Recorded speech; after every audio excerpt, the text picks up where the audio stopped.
Hello बच्चों, let's see this question. So the question is saying, go through the following statements. तो हमारे पास चार statements हैं.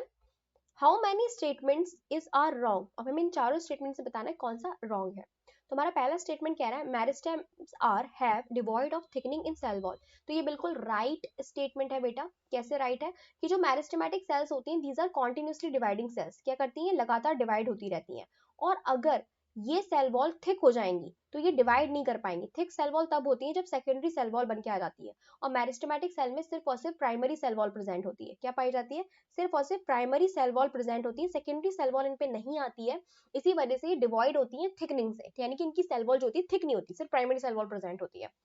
Second is saying during the formation of leaves and elongation of a stem, formation of leaf and elongation of a stem, some cells are left behind from the shoot apical meristem and they constitute the axillary bud. तो ये बिल्कुल right option है बेटा. क्या होता है जब हमें पता है शूट एपिकल मेरिस्टेम यहाँ पाई जाती है, बिल्कुल एपिक से प्रेजेंट होती है shoot apical meristem.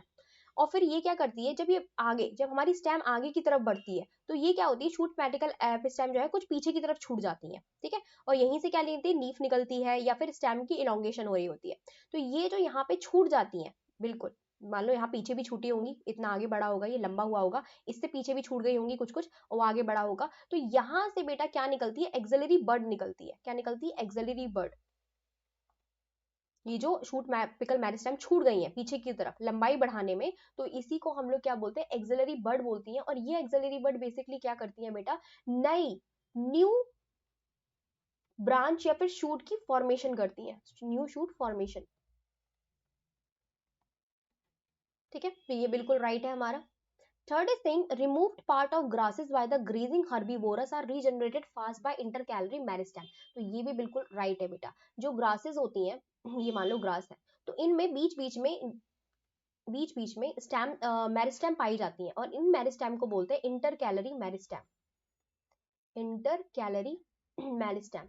These intercalary meristem basically responsible होती हैं ब्रांचेस फॉर्मेशन के लिए. ठीक है. इनसे साइड से ब्रांचेस निकलती रहती हैं और इनमें बीच में नोड्स में प्रेजेंट होती हैं. तो अगर कोई ग्रेजिंग एनिमल है, फॉर एग्जांपल गोट, वो खा गई इनको, ठीक है, इतना खा गई इतना, तो यहाँ पे देखो इंटरकैली मेरिस्टेम प्रेजेंट है. इस इंटरकैली मेरिस्टेम से फिर से नए ऑर्गन्स निकलने लगेंगे, नई ग्रास जो है, नई शूट, नई ब्रांचेस जो है वो फिर से निकलने लगेंगी. तो ये बिल्कुल राइट है. Fourth is saying vascular cambium is completely secondary in origin with regarding to dicot stem. तो बेटा ये गलत हो जाएगा हमारा. कैसे गलत हो जाएगा कि vascular cambium जो होती है वो प्राइमरी भी होती है डाइकॉट स्टेम में, ओरिजिन में. डाइकॉट स्टेम में जो रेस्कुलर बंडल पाए जाते हैं, फ्लोएम, जाइलम, इनके बीच में कैम्बियम प्रेजेंट होती है, known as interfascicular cambium. Interfascicular cambium. तो कैम्बियम पहले से ही प्रेजेंट होती है, इनमें सेकेंडरी नहीं होती है. ठीक है. इनमें सेकेंडरी नहीं होती, कंप्लीटली सेकेंडरी होती है बेटा डाइकॉट स्टेम में नहीं, डाइकॉट रूट में. डाइकॉट रूट में वेस्कुलर कैम्बियम जो होती है वो कंप्लीटली सेकेंडरी होती है ओरिजिन में. ठीक है. सेकेंडरी ग्रोथ से ही बनती है. यहाँ पे प्राइमरी स्ट्रक्चर में कैम्बियम प्रेजेंट होती है एंड दीज कैम्बियम यानी कि इंट्राफेसिकुलर कैम्बियम, इंटरफेसिकुलर कैम्बियम जो सेकेंडरी होती है ग्रोथ में, आपस में मिलकर वेस्कुलर कैम्बियम बनाती है. तो यहाँ पे स्टेम में vascular cambium is not completely secondary in growth. ठीक है. तो हमारा सिर्फ एक ही जो ऑप्शन है वो क्या निकल रहा है, रॉन्ग निकल रहा है. तो how many statements are wrong, तो बेटा हमारा क्या है, 1. तो हमारा ये 1 जो है राइट आंसर हो जाएगा. आई होप आपको समझ में आया होगा. Best of luck.